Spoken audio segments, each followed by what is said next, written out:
She hadn't spoken a word in months, not since the night the shadows came to the window. In the courtroom, her silence could have meant a monster walks free. But when she gave a tiny signal to the golden retriever at her feet, the dog growled, and the man across the room flinched. This is the story of a girl who found her voice again. Not through therapy, not through words, but through a dog who remembered what she could not. If you believe in second chances and silent miracles and the healing power of love, stay until the end. Because what happened next stunned everyone, even the judge.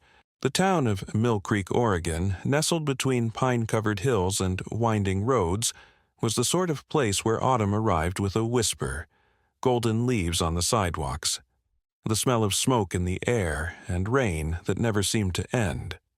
In early October, a violent thunderstorm swept through the town. The wind bent the trees like dancers mid-bow and rain-battered rooftops as if the sky itself was trying to speak. It was that night when Ellie Carter disappeared, not from the world, but from herself. Lauren Carter, 32, returned home after her overnight shift at the regional hospital just after dawn. Her hospital scrubs were damp around the hems, and her usually neat auburn bun had collapsed into loose strands clinging to her tired face. She was tall and slender, but exhaustion curved her shoulders and dulled her sharp green eyes. A single mother since her husband left 3 years ago, she had grown used to solitude, but never to fear. That morning, she found the front door slightly open. Panic gripped her like a fist. "Ellie," she called, voice shrill, her heart thundering. She raced through the house past the darkened living room, past the spilled basket of crayons in the hallway, and into her daughter's bedroom. It was empty. She found Ellie in the closet. The 7-year-old girl was curled into a tight ball among her jackets, her knees drawn to her chest, her small arms locked around herself. Her hair was tangled, her skin cold to the touch, her blue eyes wide but vacant. Baby Lauren whispered, her voice breaking. "What happened?" But Ellie didn't respond. She didn't cry. She didn't blink. She simply stared ahead as if something inside her had vanished. The police came within the hour. Officer Jenny Morales was sturdy and serious. Her black hair tightly pinned, her voice firm yet gentle. Her partner, Officer Kyle Benton, lean with quiet eyes and a habitual frown, scouted the perimeter. They checked every lock, every window. Nothing was broken, nothing was missing. There were no signs of forced entry. The storm, they said, might have rattled the door open. Maybe she had a nightmare. Morales offered. Children sometimes imagine things. Lauren nodded, but deep down she didn't believe it. Something had changed in her daughter, and it wasn't the kind of change that came from a dream. The days that followed passed in strange silence. Ellie did not speak, not even a whisper. She followed instructions, dressed when asked, ate in silence, and stared for hours at the world outside the window. Her favorite stuffed animal, a floppy-eared bunny, sat untouched beside her bed. She no longer hummed while drawing, no longer sang while brushing her teeth. Lauren tried everything. She read Ellie's favorite books aloud, sang lullabies at night, played the silly songs Ellie used to love, but her daughter remained distant like a ghost with the shape of a child. 3 houses down, Caleb Mason noticed Ellie's absence.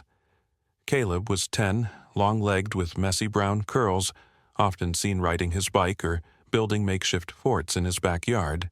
He had always been a kind-hearted troublemaker, the kind who caught frogs and rescued baby birds fallen from nests. Ellie had once been his shadow, quiet but brave, always ready to tag along with a crooked smile. But now her yard was empty.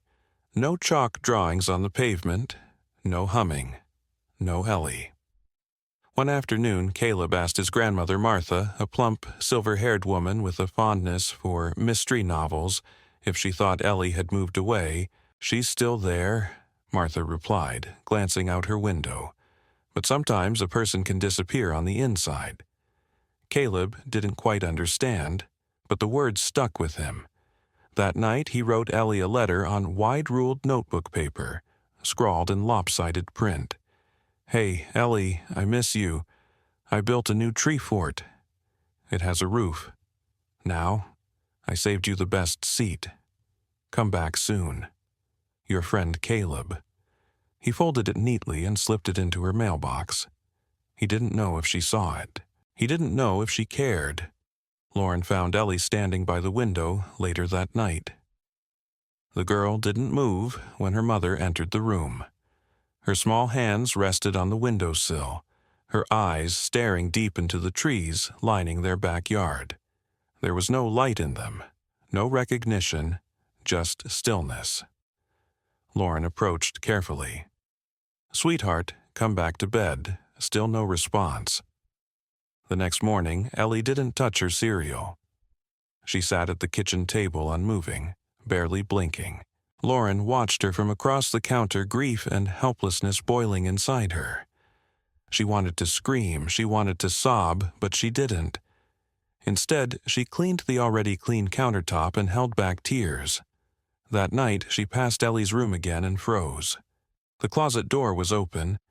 The child's bedding was untouched. She found Ellie standing at the window again, her forehead pressed to the cold glass, her breath fogging it in slow circles.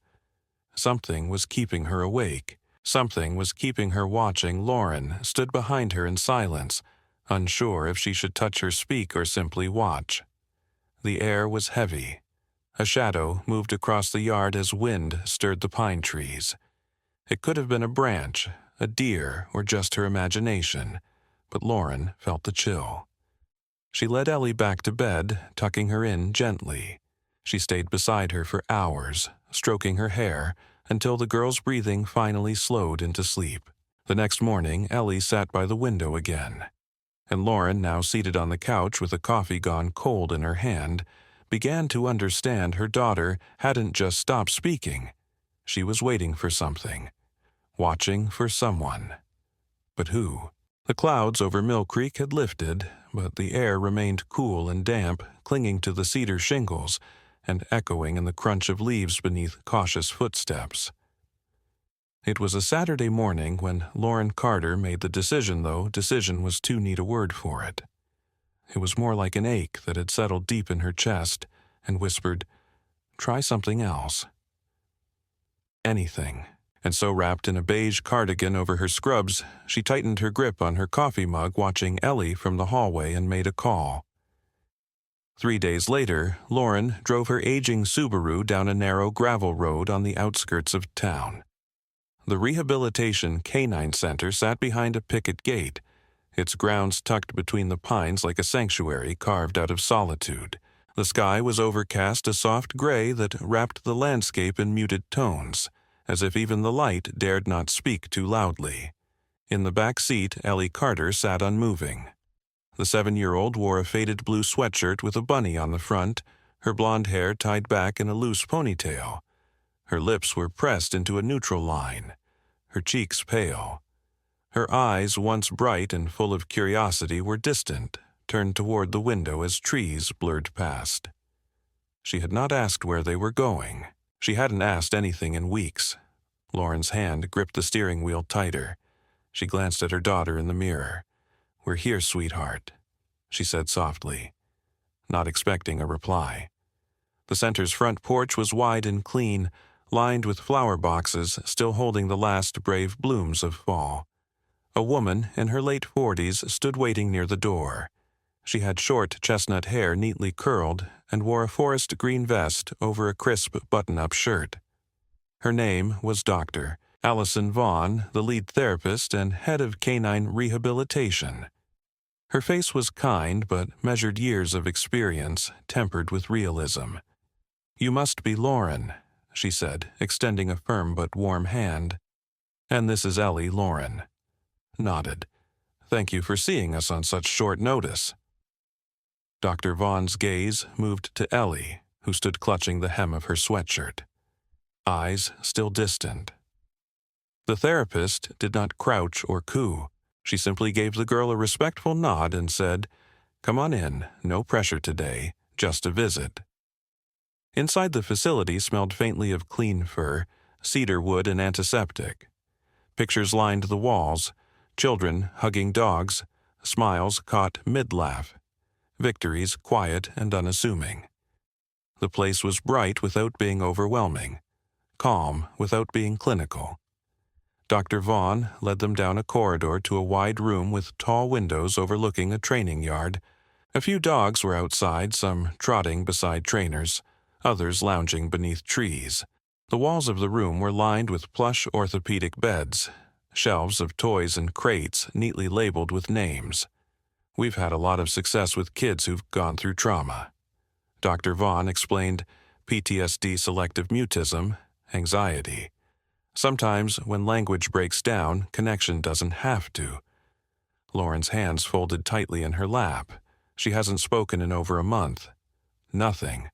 Not even to me. The therapist nodded gently. "Then we won't ask her to speak. Let's see what she responds to." She walked to an intercom near the door and pressed a button. Moments later, another staff member entered leading a large golden retriever on a loose leash. The dog walked with calm precision, neither timid nor overly enthusiastic. His coat shimmered with deep gold and amber hues, and his eyes were a warm, steady brown. "This," said Dr. Vaughn, "is Rex." Lauren felt a soft hitch in her breath. Rex moved with a quiet nobility, his tail gently wagging in greeting. There was a long, pale scar along his right flank, the fur there slightly thinner. He sat without command, ears forward, gaze curious but still. He served at a children's hospital. Dr. Vaughn continued, 3 years retired, after an incident where he was injured protecting a patient. He's been with us since, working with children in quieter settings. He's patient-grounded. He listens. Ellie had not moved. Her eyes, however, were on Rex, still expressionless, but locked onto him in a way Lauren hadn't seen her look at anything in weeks. Dr. Vaughn didn't push. Instead, she knelt beside the dog and said gently, "Rex, stay." The golden retriever didn't move, simply flicked an ear. Dr. Vaughn looked at Ellie. "If you'd like him to come closer, just hold out your hand." There was a silence so complete it almost hummed. Lauren held her breath. Then Ellie, slow, as fog rolling across the lake, raised her small hand. It was not confident. It wavered midair, unsure, but it lifted. Rex responded with a slow, deliberate step, then another, then another. When his nose reached her palm, he paused. Ellie did not flinch. She pressed her fingers into his soft fur. Lauren had to turn away, covering her mouth. It was the first time her daughter had reached out willingly, purposefully, since the stormy night that changed everything. Vaughn smiled softly. "That's a good girl, Ellie," she whispered. "Rex likes you." Meanwhile, across town, Caleb Mason was stirring a bowl of chocolate chip cookie dough with his grandmother Martha in their sunny kitchen. Martha was humming an old gospel tune, her round frame swaying slightly as she scooped dough onto a pan. Caleb, fidgety as always, had an idea. "I want to bring cookies to Ellie." Martha paused, arching an eyebrow. "You think cookies will fix what's hurting her?" He shook his head. "Not fix, just help. So she remembers someone's waiting." Martha gave him a long look. "Then make sure they're warm when they get there." Back at the center, Ellie sat cross-legged on the floor, her hand still resting lightly on Rex's head.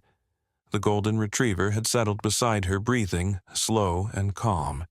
He didn't try to play, didn't nuzzle, didn't demand. He simply stayed. Lauren watched them, hands trembling in her lap. Her eyes met Dr. Vaughn's.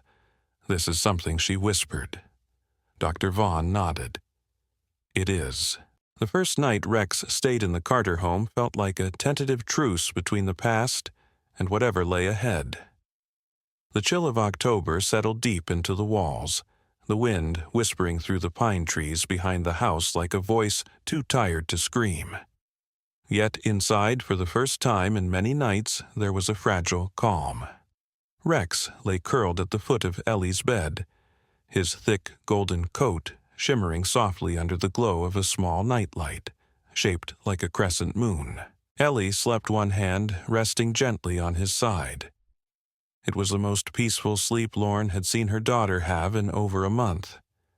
No midnight pacing to the window, no silent watching into the darkness, no whispered nightmares Lauren could only guess at.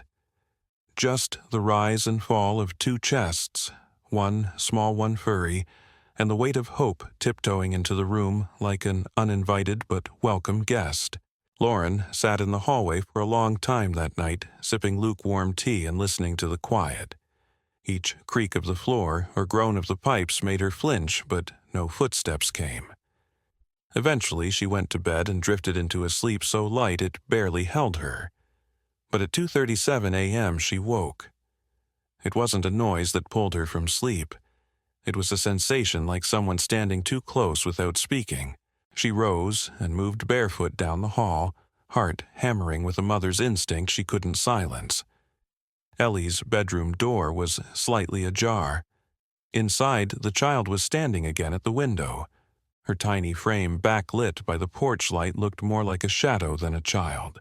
Rex stood beside her, no longer sleeping. His body was tense, ears perked forward, his eyes focused beyond the glass.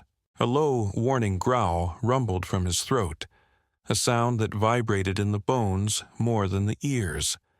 Lauren's eyes followed the dog's gaze to the yard. Something moved beyond the tree line. Just for a moment. A figure or a suggestion of one shifting between shadows. Too fast to be clear, too slow to be wind. Lauren's breath caught. Her body stiffened.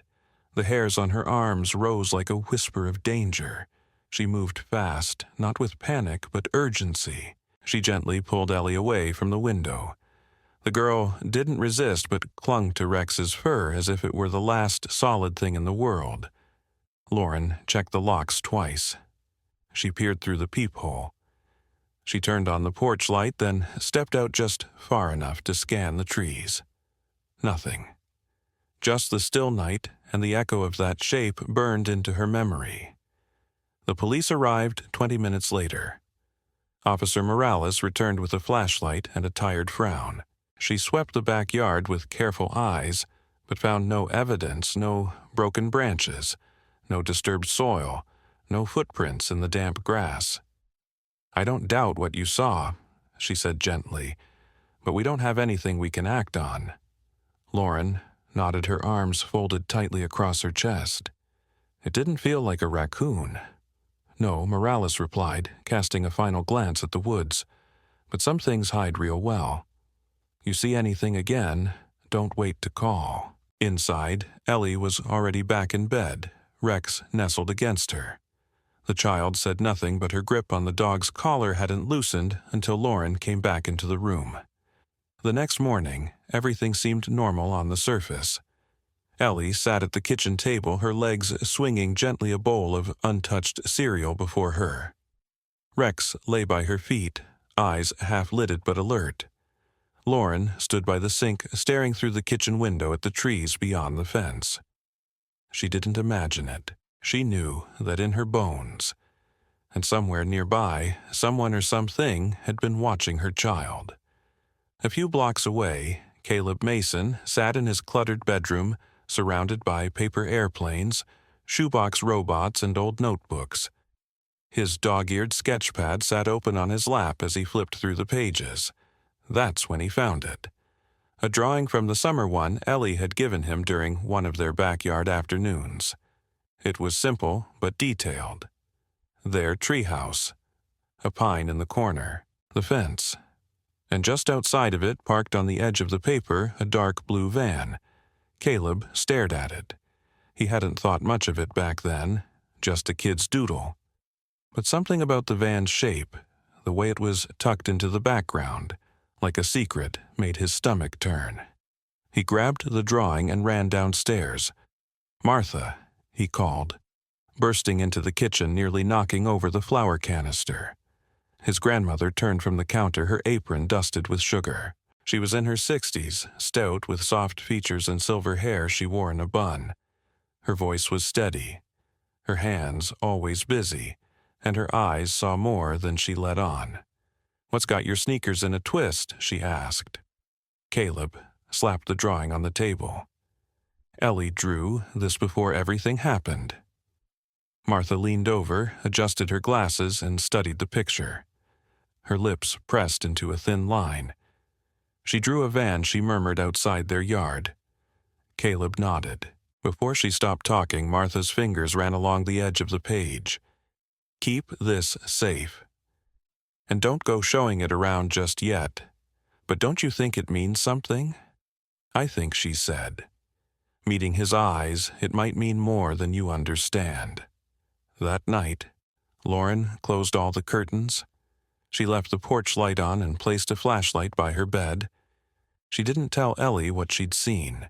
She didn't want to feed the fear already nesting in her daughter's mind. She simply stood in the hallway for a long time, watching the stillness of her home and the quiet rhythm of a dog's breathing beneath her child's bed. Outside, the wind stirred the pines. The days in Mill Creek were growing shorter, and the light that poured through the Carter house windows seemed thinner, more brittle, as if the sun itself was holding back. The wind whispered through the trees with greater urgency, now rustling pine needles like secrets too long unspoken. And inside the quiet house on Willow Lane, Ellie Carter was beginning to draw again. It started quietly. A single crayon dragged across a piece of printer paper, blue, then green. Lauren had placed the box of crayons on the table, as she had many mornings before, expecting nothing, only hoping. But this time, Ellie had reached out without prompting, her small fingers gripping the blue crayon like a tool for rescue. At first, the drawings were simple. Ellie and Rex in the backyard, Rex lying on his back tongue, lolling. Trees, clouds, a sun with radiating lines. Lauren wept silently in the kitchen the first time she saw Ellie draw a smile, small and curved, but there on the girl's stick-figure face. Then came the van.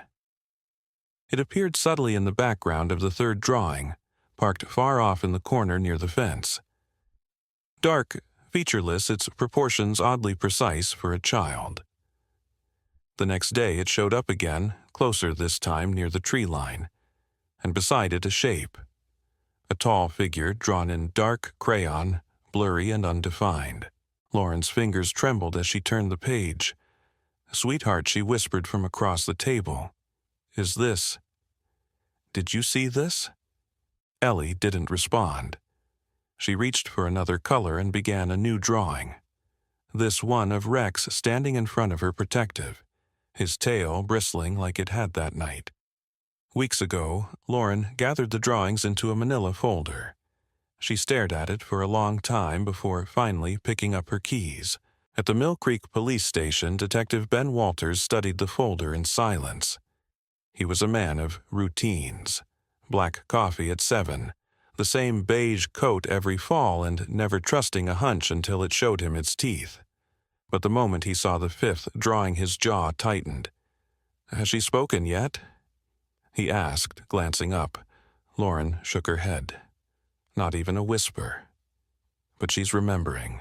He flipped to the final drawing where the van's tires were visible, just enough detail to suggest they weren't random.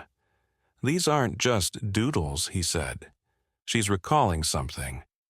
He set the folder down and leaned back in his chair. "I'm going to have cameras installed around the property, motion-activated discreet, and I'll send copies of these to Portland. I've got a contact with the FBI's behavioral analysis team. They might be able to tell us something." Lauren exhaled. "Do you think whoever she's drawing, they're real?" "I don't deal in maybes," Walters said.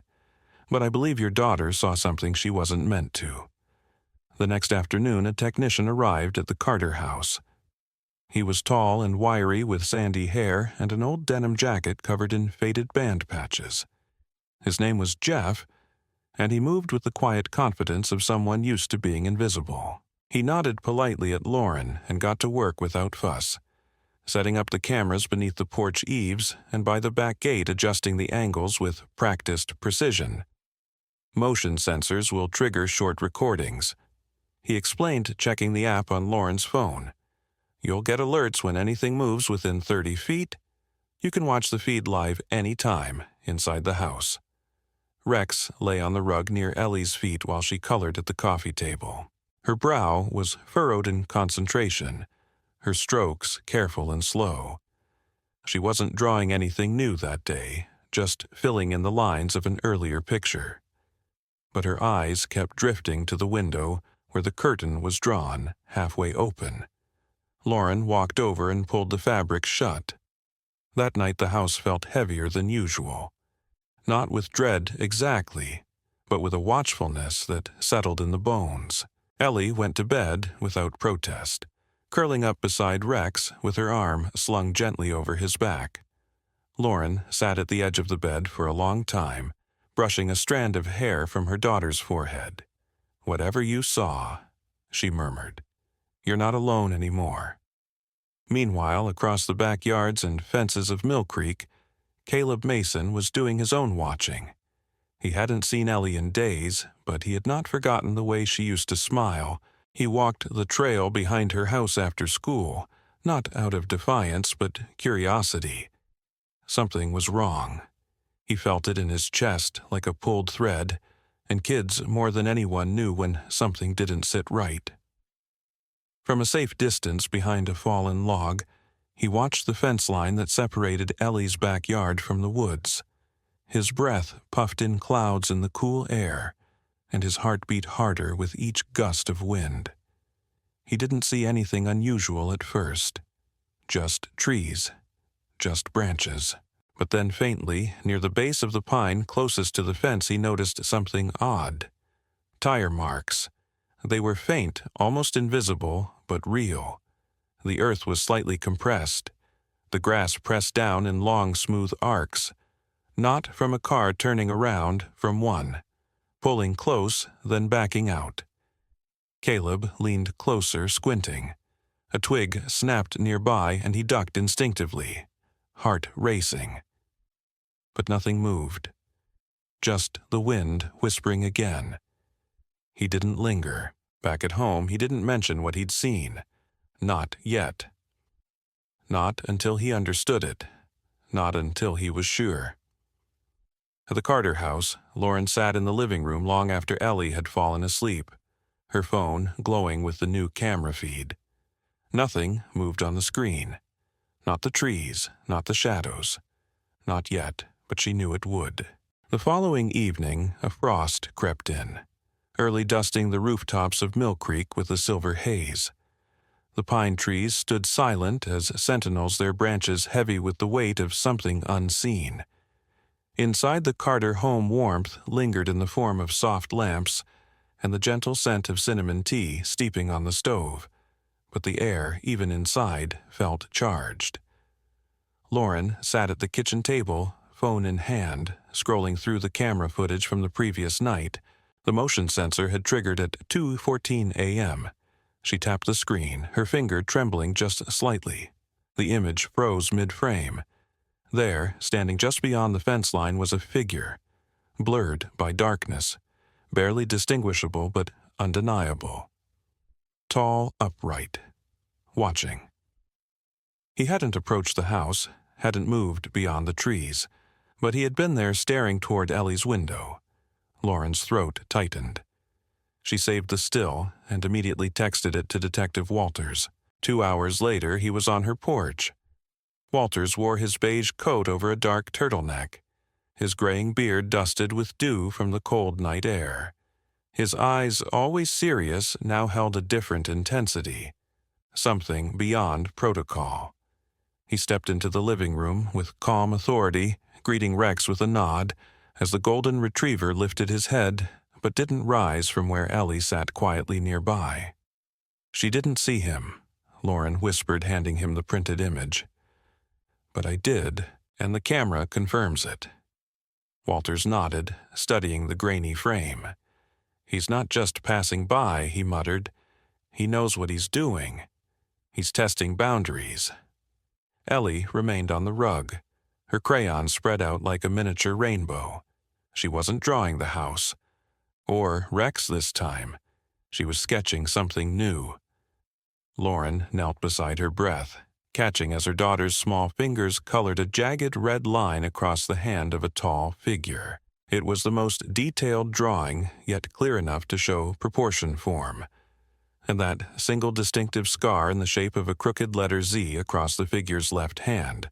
Walters crouched down, careful not to disturb her. "Lauren," he said, "I think I know who this might be." He rose and moved to the kitchen, pulling out his worn leather notebook. Years ago, he began. There was a case in Salem about 90 miles south of here, a man named Jack Rivers, accused of abducting a child from a park. No witnesses, no evidence strong enough to hold in court. The kid was found days later in an abandoned cabin, scared but alive. When they questioned Rivers, he had a scar just like this one. Lauren's face drained of color. "He got out?" she asked, voice low. "Never convicted," Walters said grimly. "But he disappeared after that. Changed his name, moved around. Until now, we didn't know where he'd landed." Lauren glanced toward Ellie, who had stopped drawing and was now quietly resting her head on Rex's side. Walters continued, "I'll run a check. If he's nearby, we'll find him." Later that evening, Lauren placed Ellie's newest drawing beside the others, aligning them like puzzle pieces. Each one held a part of the story her daughter couldn't tell aloud. She felt a strange ache in her chest. Part grief, part admiration. Meanwhile, in his bedroom across the neighborhood, Caleb Mason had started his own kind of investigation. He had always been a curious child, too. Curious, some would say, but he wasn't reckless. Just thorough. Tonight he sat cross-legged on his carpeted floor, the glow of his tablet illuminating stacks of printed news articles he'd dug out from the town library archives that afternoon. Missing Girl Mill Creek, 1994, read one headline. Search ends without leads. Boy, 6, vanishes. Near Eastwood Trail. Local suspect cleared of charges in child abduction case. Caleb scrolled through each one, heart pounding with every name, every date. He wasn't entirely sure what he was looking for, only that there was a pattern, something connecting what had happened to Ellie with a history long buried in the soil of their town. Then he saw it, a low-resolution mugshot from an article nearly 20 years old. The man's name, Jack Rivers. Caleb's breath caught. The image was old and blurry, but the shape of the man's face, the stern jaw, and most chilling of all the faint scar across his hand were there. He leaned back, slowly, staring at the screen Jack Rivers had lived before. In Mill Creek, under a different name, and now he might be back. He glanced at the folded drawing Ellie had given him months earlier, the one with the van parked near the fence. It wasn't a fantasy. It was a memory. The next morning, Caleb stood in front of the school library printer with trembling hands. He printed the article and folded it carefully into his jacket pocket. He didn't tell Martha, not yet. He wasn't sure how to explain it without sounding crazy, but he knew one thing. Someone needed to know. Back at the Carter home. Ellie stood by the window again, but this time she didn't flinch. Rex stood beside her, silent and alert, his golden fur pressed against her leg. The girl's small hand rested on the windowsill, fingers lightly tapping the glass. Not afraid. Watching back. The morning sun filtered through a haze of silver fog, casting long, pale beams across the damp road, as Detective Ben Walters drove north along the winding logging trails that split the forests surrounding Mill Creek. The landscape here was denser older, the kind of place where cabins were swallowed by moss and time where old things could hide without ever being found. But this time he wasn't guessing. He had something real. In the passenger seat beside him sat Deputy Carla Brenner, a woman in her mid-30s with a sharp jawline, cropped black hair, and a habit of chewing the inside of her cheek when thinking. She was compact and wiry. Her uniform impeccably pressed her eyes, always scanning. Carla had joined the force from Eugene 2 years ago, a quiet transfer after a messy hostage negotiation that had gone sideways. Since then, she'd earned a reputation for patience and precision. "You think we'll find him today?" she asked, her voice low professional. Walters gripped the wheel tighter. "I think he's been hiding close for a long time. And I think Ellie Carter just gave us the key we've been missing." They were following the registration history of a blue cargo van spotted in recent traffic footage, one that matched the profile from Ellie's drawings. It had briefly appeared on a rural highway cam 2 towns over. A partial plate had led to a disconnected phone number, and finally to a remote parcel of land owned under an alias, an address Walters now believed belonged to Jack Rivers. Back in Mill Creek, Caleb Mason sat nervously in the school counselor's office. His heart thudded against his ribs, his palms clammy. He had finally told someone. Miss Parker, a woman in her early 40s with kind eyes and long auburn hair tied back in a braid, sat across from him. She wore a teal knit sweater with a tiny embroidered pine tree near the collar, and her presence always felt calm like the quiet after a storm. Caleb had shown her the articles, the mugshot, the drawing Ellie had made months before. He expected her to tell him it was all coincidence, but instead she listened. "I'll share this with the proper people," she said gently. "You did the right thing. Caleb, I'm proud of you." Across town, Ellie sat cross-legged on the living room rug, cradling Rex's face in her hands. Her eyes were locked with his, steady and silent. She hadn't drawn anything new since the night before, but she kept the older pictures close occasionally, flipping through them like they were pages from a diary. Only she could read. Lauren sat nearby, phone in hand, waiting for a call. She wasn't sure she wanted. Her eyes flicked to her daughter, then to the window. The air felt heavier today, expectant. By noon, Walters and Carla reached the end of the gravel road. Before them stood a decaying cabin, half consumed by brambles. The roof sagged at one corner and faded. No trespassing sign hung from the porch, swaying in the wind. They exited the car silently, weapons holstered but ready. Walters gestured to the perimeter. Carla nodded and flanked the side. The front door creaked as he pushed it open. Inside, the air was thick with mildew and old dust. An abandoned table with half-burnt candles, empty soup cans, and a pile of tattered newspapers sat in the center of the room. The place looked vacant on the surface, but then he heard it. A faint sound, not quite a voice, more like breathing, labored soft. He moved quickly. The floor near the back of the room was uneven. A rug had been pulled aside, revealing a trapdoor. Walters knelt, fingers brushing the edge. With a glance to Carla, now entering through the back, he lifted the wooden hatch. A narrow staircase led into darkness. Flashlight in hand, Walters descended slowly. Each step creaking beneath his weight, the air grew colder, denser. At the bottom was a room barely tall enough to stand in, and in the far corner, chained by the ankle, was a girl, thin pale. Her long brown hair was tangled. Her eyes, wide and afraid, locked onto the beam of light. She wore a torn purple hoodie and jeans too small for her frame. Carla arrived behind him, her breath catching audibly. "Emily Dawson," she whispered. The girl didn't speak, but she nodded.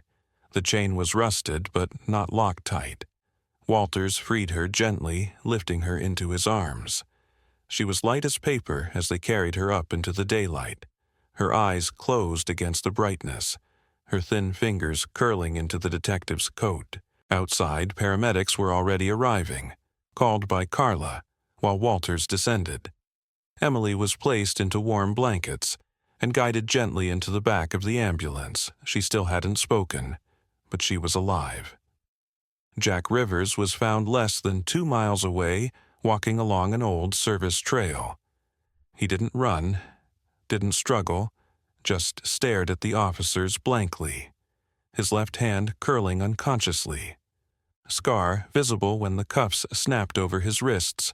In Mill Creek, Walters delivered the news in person. Lauren opened the door to see the detective's tired face, lined with exhaustion, but softer than she'd ever seen it. "We found her," he said simply. "Emily Dawson. She's safe." Lauren stepped back, hand over her mouth. Behind her, Ellie looked up from where she sat beside Rex. Walters crouched to her level, holding out a small police badge sticker and offering it to her silently. Ellie didn't take it, but she leaned forward and wrapped her arms around Rex, burying her face into his fur. He pressed back into her gently, his tail wagging once slow and steady. The town buzzed over the next 2 days. News vans lined the streets. Photos of Emily Dawson reappeared on TV. Caleb Mason's name made it into a local article praising his curiosity and initiative. Miss Parker read it aloud in homeroom. He didn't gloat. He just smiled quietly and turned toward the window, wondering if Ellie had seen it too. That night, as twilight bled over the treetops, Ellie stood at the back door with Rex beside her. She didn't reach for the curtain. She didn't look out with fear. Instead, she opened the door. Just a crack, felt the cool air against her face, and whispered something no one else heard. And then she closed it again. The courthouse in Mill Creek was an old brick structure, its red exterior faded by decades of wind and Pacific Northwest rain. Ivy clung stubbornly to the walls, creeping toward the arched windows where light filtered into the echoing chambers inside. It hadn't seen a high-profile case in years, perhaps decades, but this week it stood beneath a spotlight it had not asked for. Lauren Carter stood just outside the courtroom doors, her hand resting gently on Ellie's shoulder. The little girl wore a pale blue dress with white tights and a navy cardigan. Her hair was neatly brushed and held back with a single barrette, but her eyes remained fixed ahead, unreadable. Beside her, Rex sat calmly, his head just at her shoulder. Height, his golden coat brushed and gleaming under the hallway lights. He didn't wear a vest or badge, but everyone in the building knew his purpose. Inside the courtroom was quiet, somber with anticipation. Journalists filled the back row, their notebooks open, but their pens idle. The judge, Harold Linwood, was a tall, elderly man with snow-white hair and deep lines on his face that made him look carved from stone. He had presided over the county court for over 30 years and carried himself with the gravity of a man who understood the weight of justice. He allowed Rex to accompany Ellie to the stand, understanding the role the dog had played not only in her healing, but now, perhaps, in uncovering truth. At the defense table sat Jack Rivers. The man was in his late 50s average build with graying hair and a clean-shaven face that wore a mask of composure. But beneath it, tension lived. His fingers twitched against the polished wood of the table and his jaw clenched each time Ellie glanced toward him. Next to him, his attorney, Gerald Price, a stiff, calculating man with a silver tie and sharp cheekbones, whispered frequently, though Rivers often didn't respond. The prosecutor, Jenna Collins, stood to deliver the opening statement. She was in her early 40s, tall, with chestnut hair pinned into a sleek bun, and a voice that could cut through fog. Her tone was steady, her outline crisp, and she painted the narrative with chilling precision. The abduction of Emily Dawson, the disappearance, the forest, the van, the drawings. Ellie's silence had been the echo of something unspeakable, but her truth had made its way into evidence through image and instinct. Then came the recordings, the camera footage showing a figure outside the Carter home, still shots of Ellie's drawings, and the audio of the police dispatch call from the night. Rex first growled at the shadow beyond the fence. The courtroom was still. Ellie was called to the stand. Lauren walked her forward slowly, Rex pacing in perfect sync. Judge Linwood leaned forward slightly, observing the small girl as she climbed into the cushioned witness chair. Rex sat beside her, eyes, alert, body poised but calm. His tail thumped once, then stilled. Jenna approached, carefully crouching slightly to soften her tone. "Ellie," she began gently, "do you remember the man sitting at that table?" Ellie didn't speak, but she turned her head and looked directly at Jack Rivers. Silence hung heavy in the air. Then slowly she lifted her right hand, fingers curling slightly, the same signal she always used with Rex. The dog's ears perked. He leaned forward, his chest rumbling with a low, guttural growl. Gasps rippled across the room. Rivers flinched. Judge Linwood's eyebrows lifted slightly, but he did not interrupt. Jenna held up a photo, an enlarged print of Ellie's drawing, showing the man with the jagged scar across his hand. "Ellie," she said softly, "can you point to the person who was outside your window that night?" Ellie turned her hand and pointed slowly and deliberately toward Jack Rivers. Rex growled again, louder this time. Not vicious, not aggressive, but unignorable. The reaction of a guardian recognizing something wrong. The defense objected, calling the dog's behavior emotional manipulation, but Judge Linwood overruled it, citing Rex's trained service history and the relevance of Ellie's response given her condition. Later, Emily Dawson's video statement was played. Though she had not been able to testify in person, her account was clear. Rivers had brought her to the cabin. She described the scar, the van, the voice. The pieces fit like jagged parts of a puzzle, finally sliding into place. By the following morning, Jack Rivers changed his plea to guilty. Outside the courthouse, reporters waited with cameras and mics, but Lauren shielded Ellie from the flashes. She walked with her head high, Rex pacing beside her like a shadow cast in gold. Behind them, Walters gave a short statement to the press. Inside the school gymnasium that same afternoon, Caleb Mason stood nervously on a makeshift stage, a poster board balanced on an easel behind him that read, "Unsung, Heroes, the ones who don't speak but still save the school," had held a contest for 5th grade speeches, and Caleb had submitted his entry quietly, almost anonymously. But when his name was called, he climbed the steps with a kind of quiet pride. He wore a navy flannel shirt, khakis, and his usual scuffed sneakers. His voice trembled slightly at first, but grew stronger with every word. "My hero didn't use a sword or superpowers. He didn't even speak.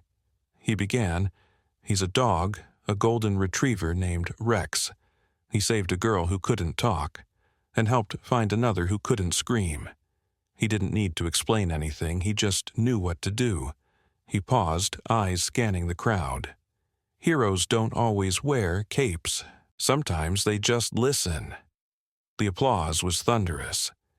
Later that night, Lauren pinned Caleb's speech program to the fridge right next to Ellie's most recent drawing, one of Rex sitting proudly on a hilltop beneath a bright yellow sun.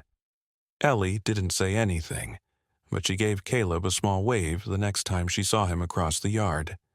And for him that was more than enough. The days in Mill Creek had grown warmer, the sharp edges of winter blunted by the golden hush of early spring. Daffodils bloomed beside mailboxes, and the pine trees whispered less harshly now, as if relieved of the secrets they had kept all season. The Carter house sat quietly at the end of Willow Lane, its porch bathed in sunlight, and its windows open to let in the breath of the world returning to color. Inside, Lauren stood by the refrigerator, her fingers resting gently on a cluster of Ellie's drawings pinned in overlapping layers. There were no shadows in these ones, no dark figures or looming vans, just sunshine trees, a girl and a dog. The latest was her favorite, Ellie and Rex standing on a hill under a sky streaked in orange and gold. The dog's tail arched in joy, the girl's arms wide like wings. For the first time in months, Ellie's drawings were not about fear. They were about freedom. Outside in the backyard, Ellie knelt in the grass with Rex. The golden retriever had a faded tennis ball between his paws, his tongue hanging out, and his body curled in lazy contentment. He was older than he looked, about 7, but his spirit had never dulled. His coat caught the afternoon sun like honey, and his eyes watched Ellie with the quiet understanding of a guardian who never needed to be asked to stay. Ellie wore a simple lavender hoodie and soft gray leggings. Her blonde hair was tied into a loose braid that swung gently as she leaned forward and patted Rex's head. For the past few weeks, she had remained mostly quiet, though not vacant. She smiled more. She drew every day. She even danced once barefoot, twirling in the living room when she thought no one was looking. Lauren had seen it. Standing at the edge of the hall, tears in her eyes. But Ellie had not spoken. Not yet. That evening, the sky turned amber, casting long shadows across the backyard as the sun began its slow descent. The wind was soft, carrying the scent of earth and pine needles. Lauren sat on the porch steps with a cup of chamomile tea, her body wrapped in a knitted shawl gifted by one of the nurses at the hospital. Her gaze drifted between her daughter and the horizon. Rex barked once, a short, playful sound. Ellie giggled, a high, clear giggle that pierced the quiet like birdsong. Lauren sat upright, her cup trembling slightly in her hand. She watched as Ellie threw the ball. Rex chased it, his ears flopping, paws skidding in the grass. And then, "Good boy," Ellie said, 2 simple words spoken in a soft, slightly raspy voice. But real, Rex froze. Ears perked. He turned to look at her as if knowing the world had just shifted. Ellie blinked, surprised at herself, then smiled, wide teeth, showing sunlight dancing in her eyes. Lauren couldn't move. Her heart was a living drum in her chest, every beat thudding with disbelief. She set her cup down and stood, one hand pressed to her mouth. Ellie looked up at her, suddenly shy, but Lauren didn't rush to her. She waited later that night when the stars were just beginning to blink into view. Ellie climbed onto the porch and stood beside her mother. The wooden planks were warm from the sun, and Rex lay stretched out beside them like a gold-colored rug with a heartbeat. Lauren reached out and gently took Ellie's hand. The little girl hesitated, then leaned in close. Her voice was a whisper, almost lost in the evening breeze. "I love you, Mom." Lauren broke. She crumpled to her knees, pulling Ellie into her arms, sobbing softly into her hair. Not with pain, but with joy, too big for words. Ellie held her tightly.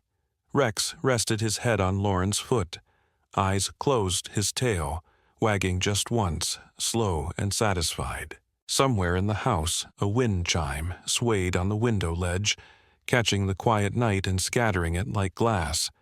The voice had returned, and with it a girl came back to the world she had left behind. Sometimes the greatest miracles do not come with thunder or lightning. They arrive gently in the wag of a golden tail, the whisper of a child's voice, or the embrace of a mother who thought she had lost everything. Ellie's story is not just about darkness and fear. It is about light returning, about the quiet divine ways God reaches us, especially when words fail. When Ellie spoke again, it wasn't loud or dramatic. It was soft, simple, but it was sacred. A voice reborn through love, patience, and one loyal dog who never gave up on her. That, dear friends, is what grace looks like when it wears fur and walks beside a silent child. God works through the most unexpected vessels, through animals, through children, through the stillness between heartbreak and healing. And sometimes, when we think we've been abandoned, He's already sent the help. We just haven't recognized it yet. If this story moved your heart, please take a moment to share it with someone who needs hope today. leave a comment below with a prayer your thoughts, or simply type Amen if you believe in the quiet miracles that still unfold around us every day. Subscribe to our channel for more true stories of courage, faith, and the unspoken bond between animals and the humans they were sent to heal. And may God bless every silent heart waiting to be heard, because even in the silence, He is listening.